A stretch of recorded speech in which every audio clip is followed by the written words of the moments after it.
Hello, everyone. This is Jamie Giarman, Marketing Manager for Pumps and Systems Magazine. Thank you all for standing by. All participants are in a listen-only mode. As a reminder, this event is being recorded and will be archived on pumpzone.com. To ask a question at any time during the event, click the question mark button located in the floating toolbar in the bottom right of your screen.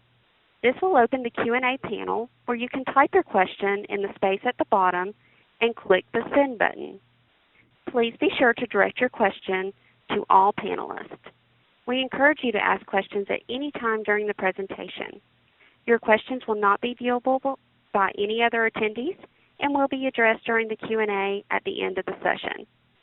I would now like to turn the call over to Michelle Siegrist, Editor of Pumps and Systems. Thanks, Jamie. Good afternoon and welcome to our webinar, Redefining Repair as a Failure of Maintenance, presented by ITT and Pumps and Systems Magazine. Thank you very much for joining us today. We have a great presentation in store for you. Plant managers and process engineers traditionally assume that pump failures are to be expected and simply a cost of doing business. But actually, only 11% of all equipment failures are due to wear, and most failures can be avoided with an appropriate life cycle-based asset management program. Todd Dabs, reliability specialist from the ITT Plant Performance Services organization, will explain to you today how organizations can use improved maintenance to virtually eliminate the need for repairs, instead of living with the results of unplanned failure. He will provide industry benchmarks for equipment reliability and best practices in maintenance that organizations use to achieve those levels. This webinar will also explain to you other elements of an asset management strategy that lowers life cycle costs, including organizational structure and the importance of job planning. Today you will receive actionable advice you can use to improve pump reliability, lower repair costs, and move closer to the goal of zero equipment failures. At this time, I'd like to take a moment to tell you a little bit about our sponsor.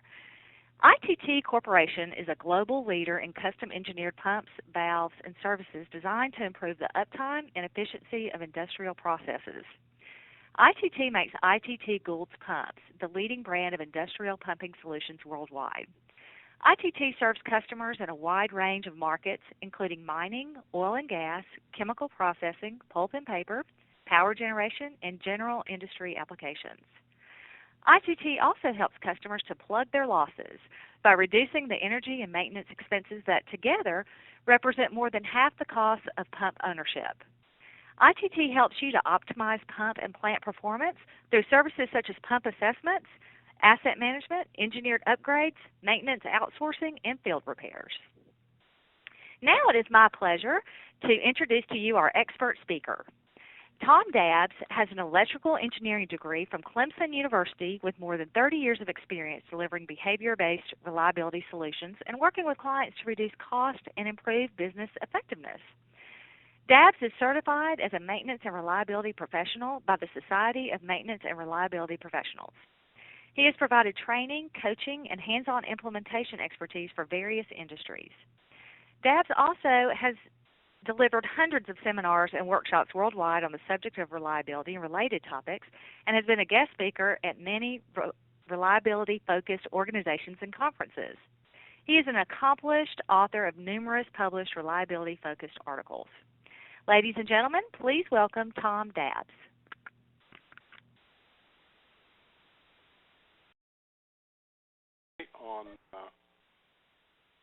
Did everybody get that? Welcome to the workshop on redefining repair as a failure of maintenance. You know, that sounds a little bit strange, but in the workshops that I've conducted, one of the first things I do with students is ask them this question: what is the definition of maintenance? And generally I get back things like a repair function or fix things when they're broke. And when you really look at maintenance and its true meaning, which is to preserve equipment from failure or decline, the repair is actually a result of not doing maintenance, and that's what I want to talk a little bit about today. ITT Plant Performance Services is in the business of providing knowledge-based services that identify and eliminate inefficiencies through the life cycle of equipment. And as we talk through this, I'm not going to spend a lot of time about what we do specifically, but I'm going to talk about the issues that we encounter and help you understand how to measure and benchmark your facility to improve your performance. You know, it kind of starts with understanding what the total cost of pump ownership is. And as we talked about earlier, pumps represent about 60% of the connected horsepower in a plant.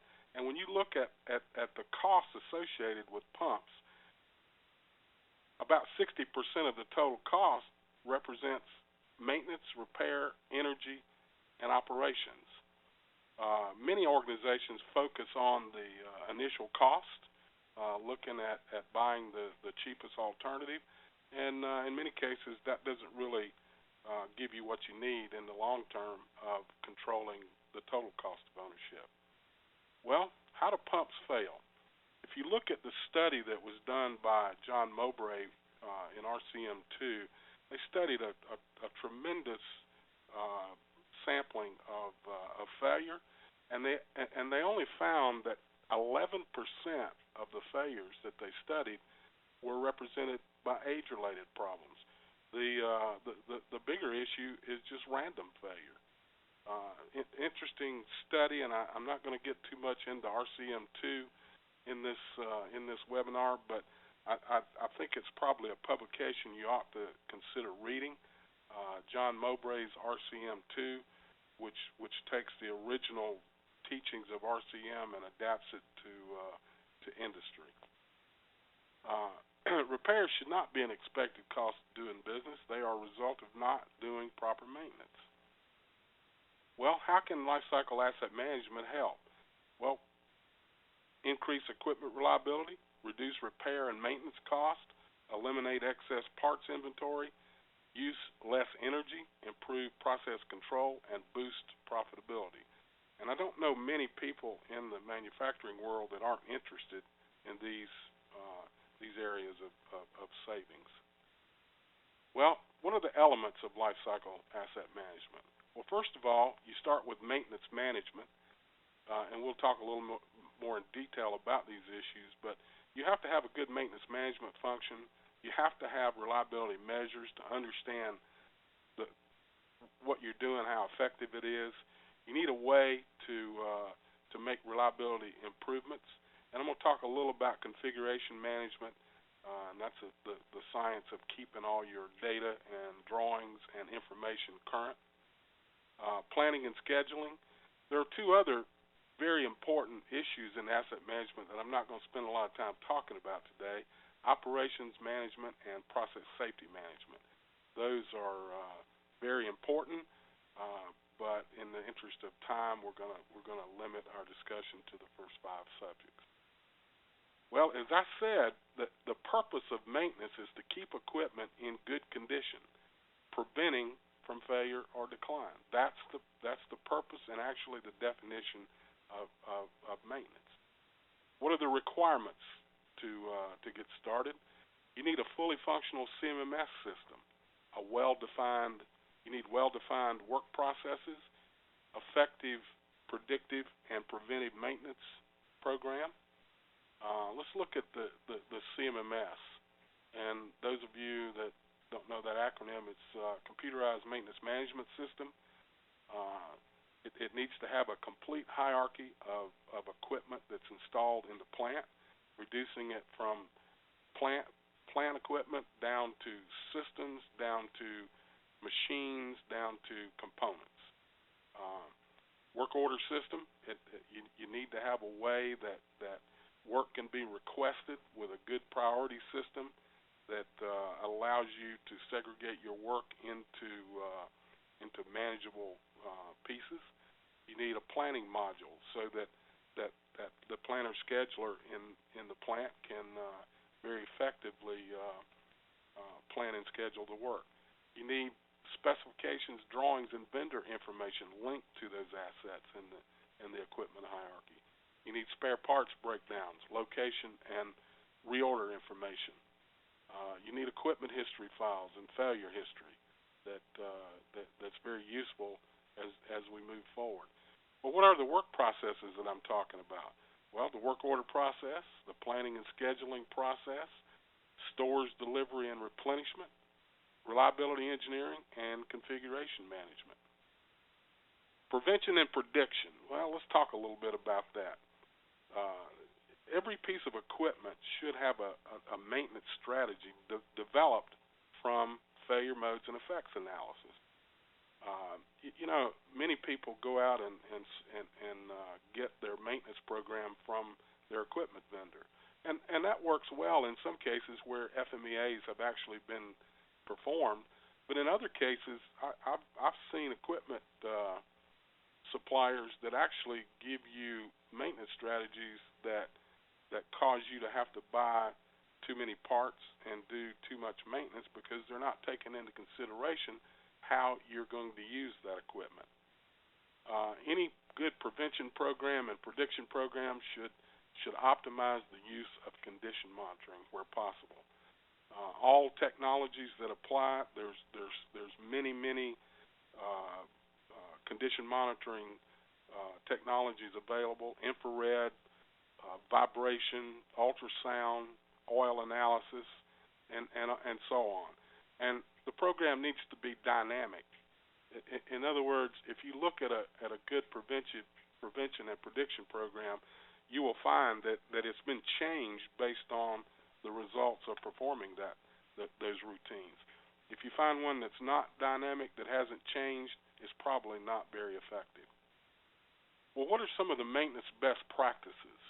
Well, you start kind of with an organization. Once you've developed your strategy, you look at the appropriate number of craft workers based on backlog analysis. And we'll talk a little more about backlog analysis in a moment. But basically, backlog is work you are planning to do. That's all the prevention and prediction effort, all the corrective actions, and whatever work is assigned to the maintenance crew or the maintenance department should be included in the backlog. We need adequate supervision. We need planning and scheduling, people that are dedicated to planning and scheduling. Reliability engineering and materials management. I find organizations that combine these roles, and many times they have people trying to do so many things that none of it gets done well. So we'll talk a little bit later about some of the numbers of people you need to do this. Well, the philosophy should be, in my opinion, and what I've seen to be best practice, is centralized support and control functions, like the same CMMS system, the same safety procedures for the entire plant, and so on, and decentralized execution, which is area teams to actually perform the work. There's some essential rules. You need to have strategy before structure. Form follows function. Don't just assign firefighters where the fires are. Stop the causes of the fires. And I think Deming summed it up pretty well when he said, your system is perfectly designed to give you the results you're getting. Hey, Tom, if I could interrupt for just a minute, this is great information. Could you possibly give us some examples of the strategy before structure? I sure can. The strategy before structure is basically determining how you're going to operate. If you're going to have contract maintenance, for instance, your strategy for your organization is different. If you're going to have a preventive and predictive program, your strategy is different. You need to determine across the board how you're going to operate, and then wrap the organization around that strategy. The worst thing you can do is decide you're going to do something and not make provisions in the organization to get that done. Does that answer your question? Let's talk about some reliability benchmarks that we might want to look at. One of the best measures that I'm aware of is overall equipment effectiveness, OEE, and it's simply a ratio or a quotient devised by multiplying availability times efficiency times quality. An example would be availability. If you look at 100% of the time available to run and you're running 80%, then your availability number would be 80%. Efficiency, if you can run 100 feet per minute and you're running 80, it would be 80. And quality, the same way. You multiply all of those together and you come up with a percentage. It doesn't have any units, and it basically measures the things that are most important to a manufacturing environment. The best practice is a target of 85% OEE. This comes directly from the Toyota production system and has been found to be very effective in almost any industry. I would caution you, and I want to just say a few things about benchmarks. Benchmarks are great, but don't make them absolute targets. If you look at some operations aren't capable of running 85%. There's some limitation that doesn't allow them to run at that rate. So in that case, what you have to do is figure out your best demonstrated OEE and let that be your target. Backlog. Ready backlog is work that's ready to schedule. We're not waiting on anything. We're just simply waiting on the opportunity to put it on the schedule. And we need to have 2 to 4 weeks of ready backlog. And if you look at backlog weeks, we're talking about the number of work weeks that you have available in labor and how much work you have. You divide the number of workers you have into the total backlog, and that'll give you the work weeks that you have. I mean, if you had 20 people, you can't use directly 40 hours per week because you got a lot of planned lost motion in those 40 hours. So about 30 hours, 28 to 30 hours a week is really what you have. So if you had 20 people, let's say 30 hours, that'd be 600 hours. And if your backlog was 2,400 hours, that would mean you had 4 weeks of ready backlog. Total backlog is not just the ready backlog, but the work that's pending, waiting on parts or approval or engineering or whatever it might be waiting on. You need not to have more than 4 to 6 weeks of total backlog. And the reason is, if your backlog gets much past that, then your ability to do the next job that comes in that's requested becomes obscure. It gets so far out that you're probably not ever really going to get to it. It will most likely become a breakdown when you get to it. I find when I look at this, especially in reactive organizations, their backlogs are growing at a rate that they can't possibly keep up. In other words, their ability to reduce backlog is actually so remote that the backlog grows so quickly they completely get out of control. Let's look at total inventory value. And again, this is a high-level benchmark, but these benchmarks will get you into the ballpark, not necessarily pinpoint. 0.5 to 0.75% of replacement asset value. In other words, if your replacement asset value is $10 million, 0.5 to 0.75 was that $50,000 to $75,000 in inventory. Stores service average is 98%. In other words, 98% of the time when you go to the storeroom to get a component, it's there. It's in good condition and it's ready to use. Materials delivered to the job site needs to be above 65%. I see many times organizations relying on their craft folks to go get parts for every job that they do. And in many cases, those are the most highly paid people in the operation. It doesn't seem to make sense to me that those people go to the storeroom and spend that time procuring their own parts. Stores turns per year, 2 to 3. In other words, the parts that you have stored there, you want them to cycle through the storeroom 2 to 3 times a year, except a group of parts that you have that are insurance spares or emergency spares, you don't want them to turn at all. A good example would be the main feeder breaker for a plant. You have one because the risk of not having it is too great, and if you don't have one, it could shut you down for weeks while you're trying to find one. If I look at the total labor expended in maintenance, here's some good rules of thumb on how that time needs to be spent. In preventive maintenance and condition-based monitoring, about 30% of the time should be doing those activities, and that activity should generate 50 to 60% in the corrective from preventive and condition-based monitoring, and that leaves 10%. So what are we going to do the rest of that? Well, that's for unplanned or emergency work. No matter how well we do asset management, we're not ever going to completely eliminate all emergencies. We want them to be the exception rather than the rule. Well, on-job supervision, about 65%. We need our supervisors to visit at least 65% of the jobs that are being performed. Well, in many cases, that doesn't happen because we have supervisors that are responsible for planning, responsible for engineering, construction, and a whole lot of other things that aren't related to maintenance. Schedule compliance should be above 90%. In other words, if we schedule the work, 90% of the time it should happen within that time frame.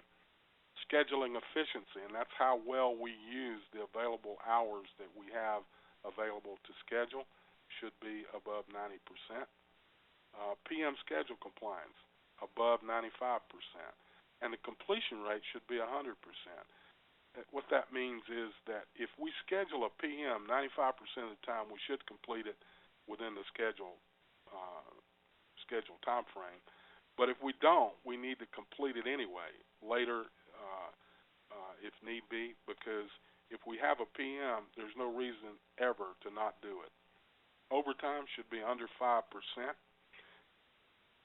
On-the-job wrench time above 50%, and unscheduled equipment downtime under 5%. PM work orders to corrective work orders. This ratio is looking at how many of all the PM work orders, and I'm including predictive or condition monitoring in that number. We should have one corrective work order generated for every 6 preventive or predictive routines that we do. And if we're not seeing that, then we're probably doing too much PM too often. So we maybe need to look at adjusting our frequencies. Well, let's look at total maintenance cost, 2 to 4% of replacement asset value. Now, again, this is a very high-level benchmark, but it gets us in the ballpark. If your total maintenance cost is 15 or 20% of replacement asset value, you got a problem. You need to look at where are we being inefficient. Here's some others that don't have a specific number for you because they're too variable out there in all the different environments that you work in. Cost by equipment item number. We need to keep up with that, and our CMMS system will do that automatically if we are diligent about entering the work order information and entering all the parts that we use on the work order. Cost per unit of production. Again, this is something that you can compare in industries or within a corporation that has multiple plants. Cost per unit of production is a good one to look at. Failures by equipment item numbers. We need to know which ones of our pieces of equipment out there are failing most often. Number of root cause failure analysis performed. I go into organizations all the time and they tell me they perform root cause failure analysis. Well, when I go look, they aren't doing very many. To say that they're doing them is true, but are they doing them as often as they should? And in most cases, that's not true. Mean time between failure. By equipment item number, number of emergency purchases, percent work by area. I've found that in many operations, everything certain groups request for maintenance is an emergency. And when you ask somebody to do something on an emergency basis, it's probably the most expensive way to get a job done, because they have to stop what they're doing and then get ready to go take care of this emergency. So plants and plant managers specifically should be monitoring how much emergency work is requested by each area in the plant. I wanted to take these measures and give you an indication of where I think which organizational function would benefit from these measures. And I won't go through all of these, but I want to give you a couple of thoughts on this. If I look at overall equipment effectiveness, I think that all plant functions need to be looking at overall equipment effectiveness. And the reason being that all of the plant functions can pretty easily affect overall equipment effectiveness. So I think this ought to be something that everybody in the plant, all the management team looks at. Backlog, a couple of categories here. Basically, the plant manager needs to be looking at how well we're keeping up with backlog, and the maintenance manager and planner scheduler should be really focused on the backlog. The issue with inventory, plant manager needs to be looking at total inventory and the maintenance manager as well. But the guy that's really, or the person really responsible for all of these inventory issues is the material manager. You can see from in the preventive maintenance and corrective from preventive maintenance should be looked at by everybody pretty much except the material manager. Non-maintenance hours. Well, what's non-maintenance hours? Well, I go into organizations all the time and I find them doing things that are non-maintenance. Like I've seen organizations use their maintenance people to remove snow when they have a storm, clean up after functions in the plant. This is not a very good use of maintenance people, and most of the time those organizations aren't staffed to take care of those things. And so what they end up doing is taking time away from the maintenance work that they ought to be doing. Here's some of the other issues, measures, and where I believe that they should be, which organizational function should be focused on them. And if you look through this thing, the maintenance manager is pretty much focused on all of these because what they are key reliability measures, and the maintenance manager is the one responsible for most all of the job functions that are associated with reliability. Again, looking at total maintenance cost, we don't want to bother our planner, scheduler, and reliability engineer. Everybody else needs to be looking at that. Number of emergency purchases. That may seem insignificant, but when you start looking at the number of emergency purchases, it's not just the money we spend on hurry-up orders, and I've seen parts on airplane seats, and I'm sure you have too. But the problem with that is how much production are we losing while we're out there trying to find these emergency items? And I tell you what, you can pay some pretty good premiums for when you call an equipment vendor and say, "I got to have."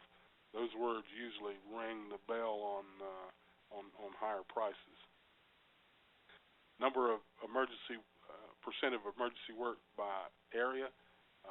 Obviously, the planner scheduler is looking at that, maintenance manager, and the plant manager is really the person that needs to be policing that. Well, I want to talk a little bit more about backlog because it's so incredibly important to have that at your disposal, because if you don't know your backlog, here's what happens. Somebody from accounting comes and says, "Well, we need to lower costs in the maintenance area, so I need you to get rid of 3 people." And if the maintenance manager doesn't know their backlog, they can be easily victimized by that. They don't really have a good defense.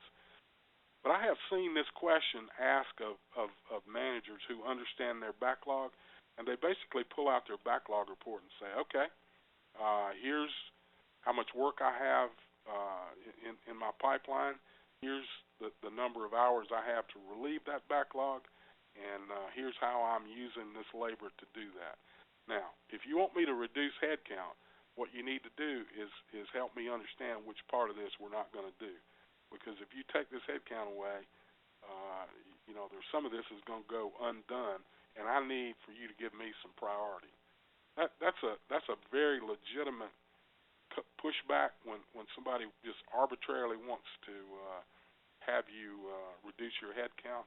And I tell you, this notion of managing cost by controlling headcount, I understand how it got that way, and it's because we really weren't sizing our organization based on backlog. We were just building empires, or we were inefficient in the way we used our labor, and management had one of two choices: either cut heads or go out of business, and neither one is real desirable. Any backlog that's aged more than 30 days should require an explanation from the responsible manager. And that's just good, sound business practice.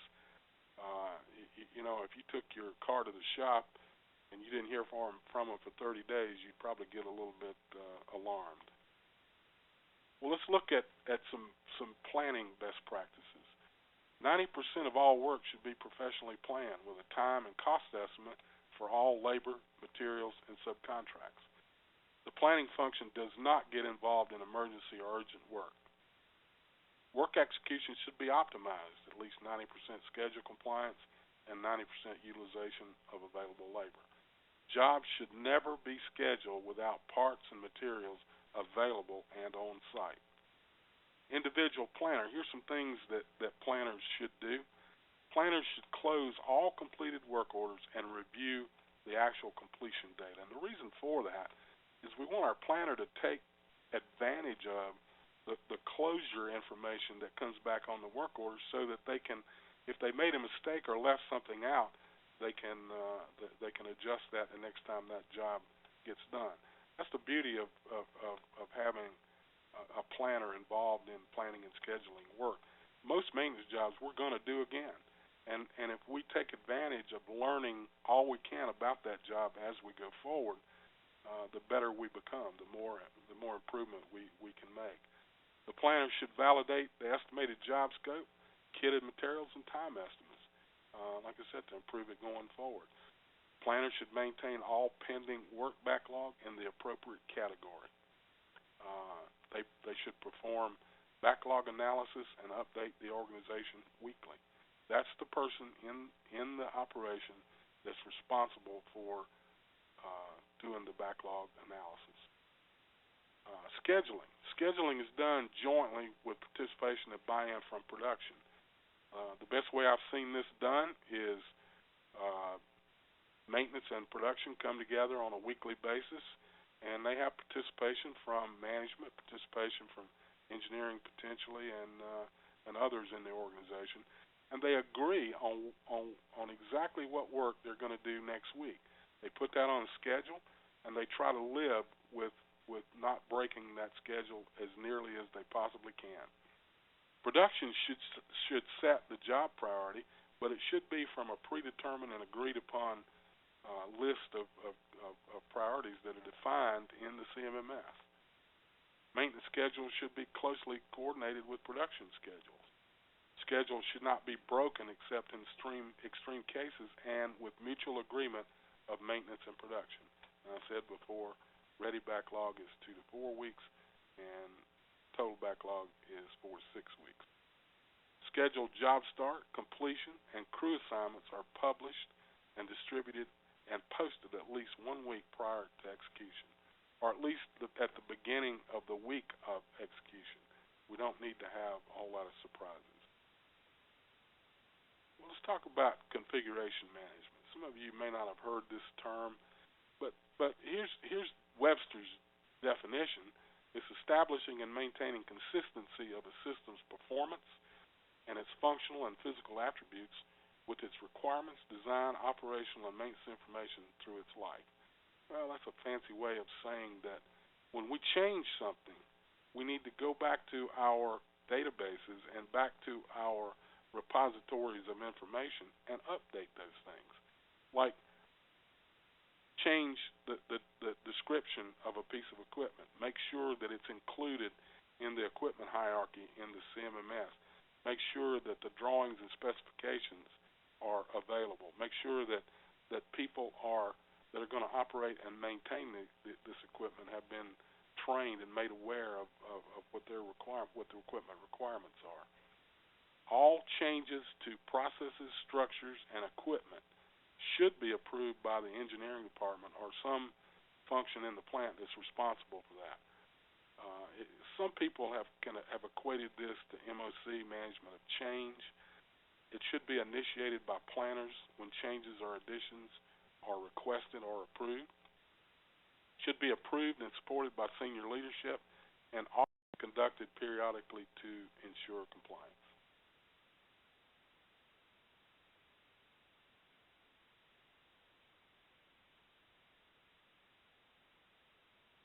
Have I lost you?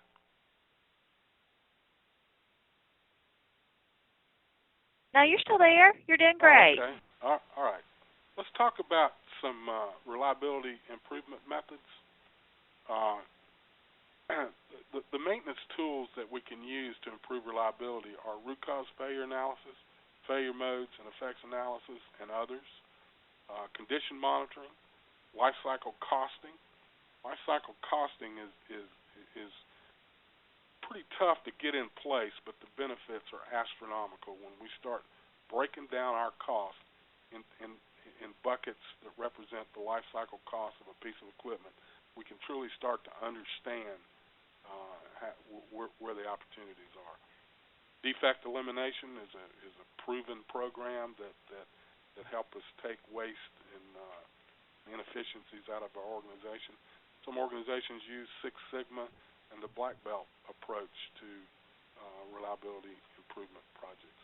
Whatever you use, make sure that you take a look at what's available to you and employ the methods that work best in your operation. Here's a shot at the value of asset management. What we end up with is accurate and continuously updated install equipment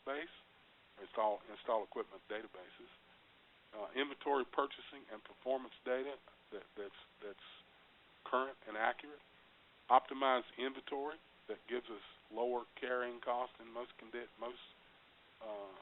cases. Systems are designed for reliability and efficiency. Maintenance process improvement recommendations are captured. Warranty management and recovery program is in place. Skills improvements are identified, and we provide training or formal or OJT. Repair data captured for root cause analysis, and custom reports available for analysis. Cost optimized and sources of savings identified. It's very important to keep up with what is the value, what's the benefit to your organization for spending the time and effort it takes to do a professional asset management program. We have a way of tracking mean time between failures and mean time to repair. We eliminate or we identify bad actors and are able to provide resolution for those bad actors. We get accurate data for decision making. Repair, replace, upgrade, or scrap. In our business, we see so many people out there rebuilding or repairing equipment that should be scrapped and replaced.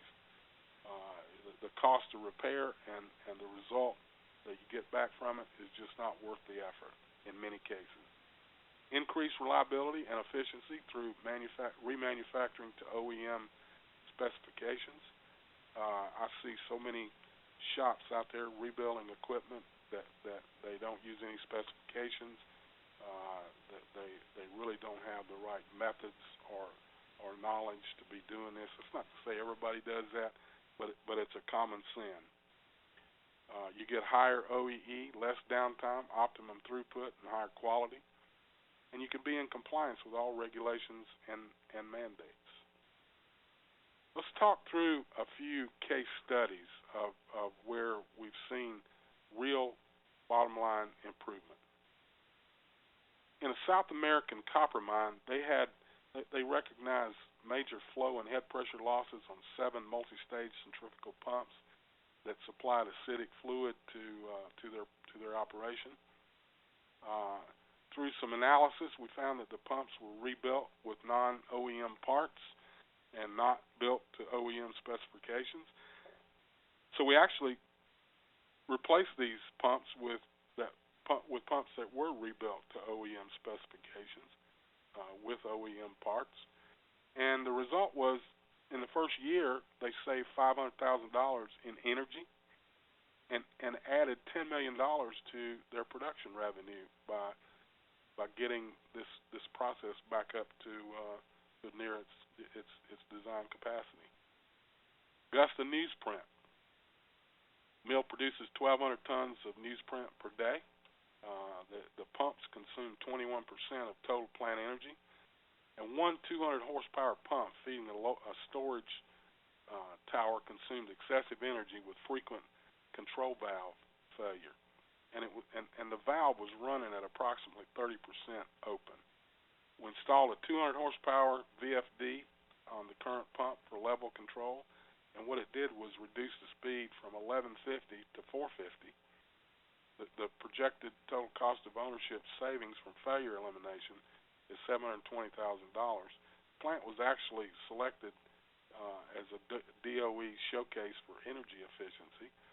The energy savings on that one pump was $17,000 annually, and extended the mean time between failure from 1.5 to 4 years. Mississippi Power, 4 reverse osmosis units pumping 880 gallons of extra cooling water when demand peaks. Original solution, 4 vertical turbine pumps installed horizontally. I don't understand how that happened, but that's what we found. 3 catastrophic failures in the first year. We replaced those pumps with single-stage verticals with multi-stage horizontal pumps, and replaced soft start controller with VFD. The new pumps run at 2,000 RPM instead of 3,600. The system uses 75% less electricity. They haven't had any pump failures since then, and a dramatic noise reduction in the powerhouse. Motiva Enterprises, 4 refineries producing 860,000 barrels of gasoline per day. They blend up to 10% ethanol using truck loading and a custody transfer. Inadequate pressure control and downtime affected quality control. Installed VFDs on the primary ethanol pumps at the distribution for all 4 terminals. Variable speed pressure controls and on-off pump sequencing. It improved quality, consistent ethanol flow under all conditions, significantly improved the reliability and maintenance costs, and energy savings due to lower speed and load shedding. Well, let's get to the bottom line here. Redefining repair as a failure of maintenance.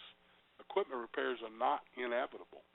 You know, this really, to me, puts it in perspective. If your car broke down next week, the week after, and it failed every week or so, or once a month, or hell, for that matter, a couple times a year, you'd probably take some action. Take a strategic approach to asset management. Start by benchmarking your current systems against best practices. Maintenance and reliability are critical to reducing life cycle costs. Proper operations and process safety management are also important elements of a comprehensive life cycle strategy. But you know, Deming also got this right when he said, "It is not necessary to change. Survival is not mandatory."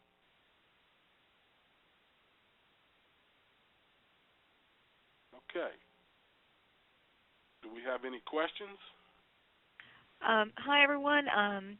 Thanks so much for taking the time to be with us today, and thanks so much, Tom, for a great presentation. I'm Lori DeToro, Managing Editor of Pumps and Systems, and we have time for a few questions. The questions that we do not answer and the questions we do answer, right now are going to be posted on pumpconnect.com, so you can go there later today and see the answers to all the questions that were asked during the session.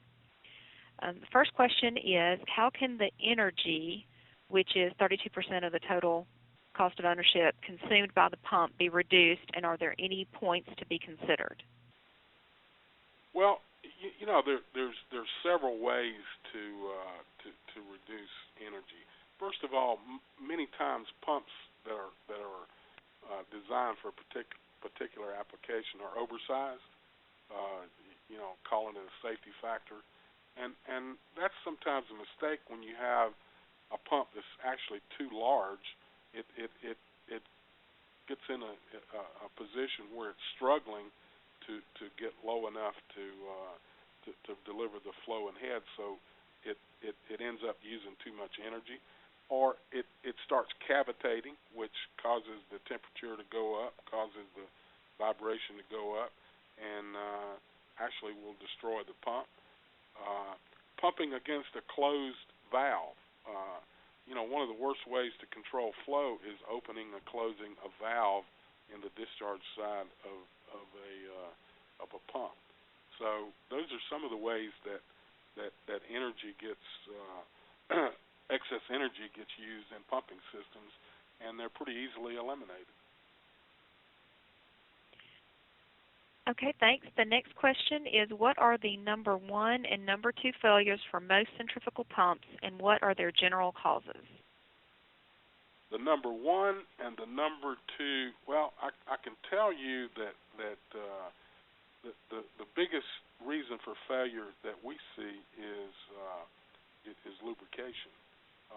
The next one would probably be cavitation or misapplication, not running the pump at the best efficiency point. Okay. Are critical insurance spares included in the store's percentage RAV? Absolutely. You're talking about the value of the insurance spares. I believe that was the question.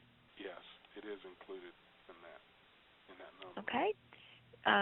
The next question is, motors should last 20 years, bearings should last 10 years, seals should last 5 years. Why are we regularly fixing these pumps well before 5 years? Well, the short answer is because we don't maintain them well. I go out into plants all the time and see people running dirty seal water in them, seals that are leaking, spraying water into the bearings, into the gearboxes.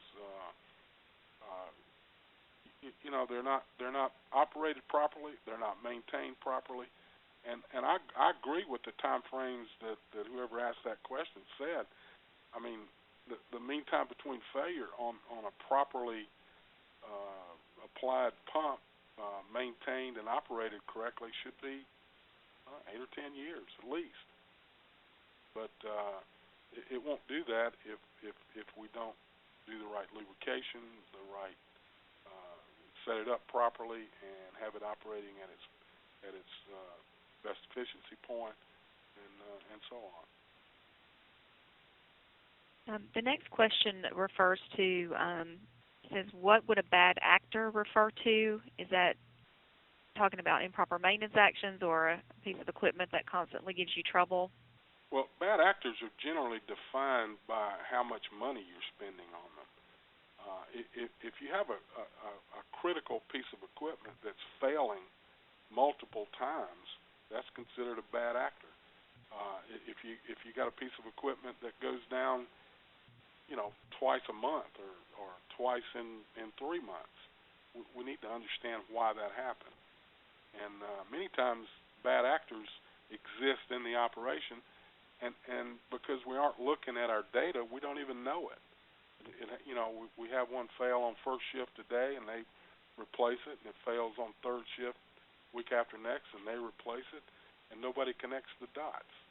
That's the value of capturing everything we do on a work order, so that we have the opportunity to evaluate how much money we're spending on each piece of equipment, how often it's failing, and so on. The next question is, where is the best place to go, it's kind of long, to find out a reasonable equation or method to determine required craft workers as a result of backlog hours? Meaning, what is the best way of attributing the amount of hours that jobs in the backlog will take? You know, that's a great question. I think that the only way that I've ever seen it effectively done is through planning and scheduling.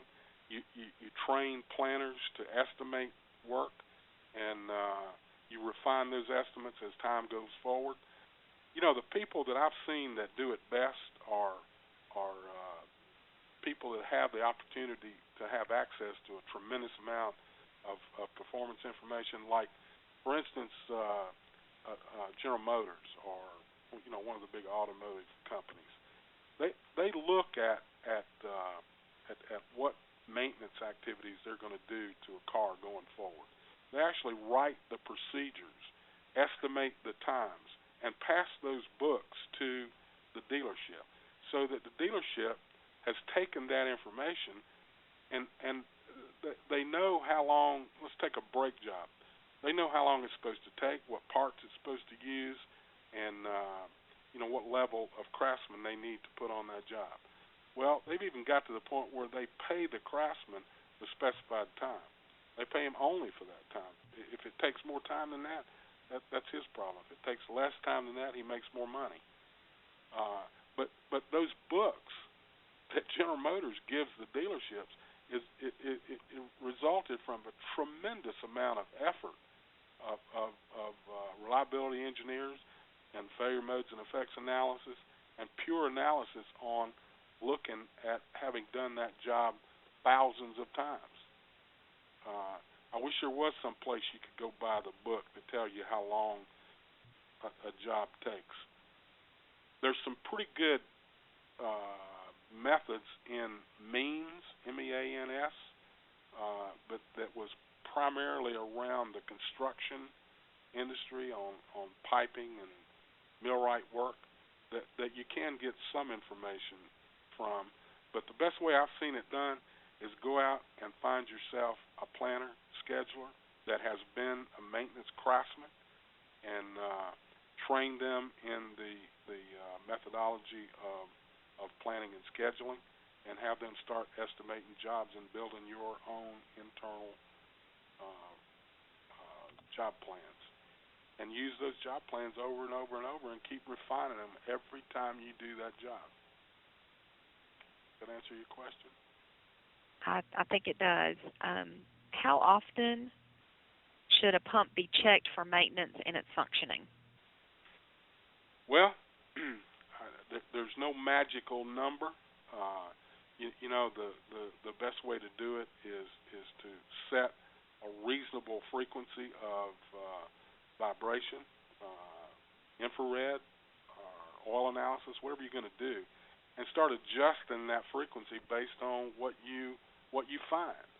I mean, it also depends on what service something is in. If it's in a highly caustic or highly corrosive area, you probably need to check on it a little more often.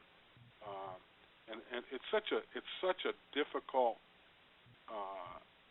question to answer without knowing some specifics.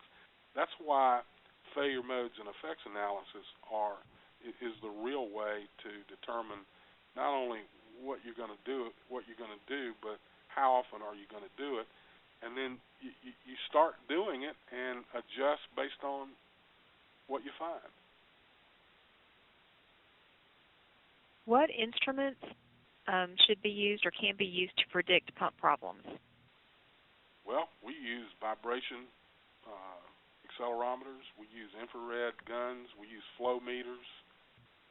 We look at the current load. We look at just simply visually inspecting, the oil sight glass on a pump. Those are some of the techniques that we use to check a pump. Please explain what the RCM2 document or paper is that was referred to earlier. RCM2 is a book. It's a book that was published probably 25 years ago by John Mowbray, and it's available. I'm sure you can find it on Amazon or my email address is here. Whoever asked that question, if you'll send me a note, I will research and find out where you can get that book. Okay. Excuse me. We have time for a couple more, I think. How can one choose the best pump for an organization? How can one choose the best pump for an organization? Well, I could be catty, but the real truth of the matter is you need to have a specification of what you expect that pump to do, and then you start researching who provides that particular pump and make a decision based on life cycle cost. Okay. I mean, there's more than it's not a simple answer. If you're looking for certain attributes, then only certain pump vendors can provide that. You'd be safe selecting Goulds, but how can I find out more about establishing a general best practices program that I can tailor for our equipment? Well, the way I did it was to read. I've managed groups over the years, and we instituted a reading program where we read RCM2. We read different publications. No, I haven't found anybody that I think has everything figured out. I wish I did. But if you read a good cross section of books, one of the ones that I got a lot of value from was reading Ron Moore's book, Making Common Sense, Common Practice. Looking at the techniques that we use out there in the workplace, in the maintenance function. Get involved with SMRP, Society for Maintenance and Reliability Professionals. There's lots of information, technical and benchmarking data to be gleaned from being involved in those associations. Get involved in your industry association. Another good place for benchmarking data. I will tell you that the absolute best benchmarks you can use are your own best practices. Best demonstrated speeds, best demonstrated qualities, best demonstrated mean time between failure. And do some analysis. Look at when you don't get that target, don't use measures to find the culprit. Use measures to do analysis to find out how you can improve it. Well, one of the questions, and we'll probably end after this, was what reading material do you recommend? So we'll put that on Pump Connect, and perhaps you could list some of the books that you... Well, I actually have a reading list that again, whoever's asking that question, okay, send it to me, and I'll give you my reading list, or one okay. that I've used in the past.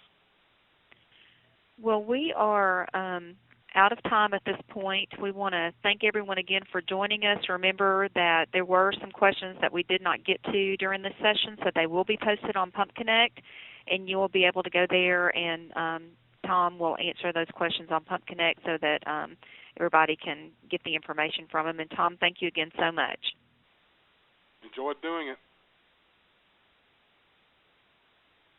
Thanks, everybody.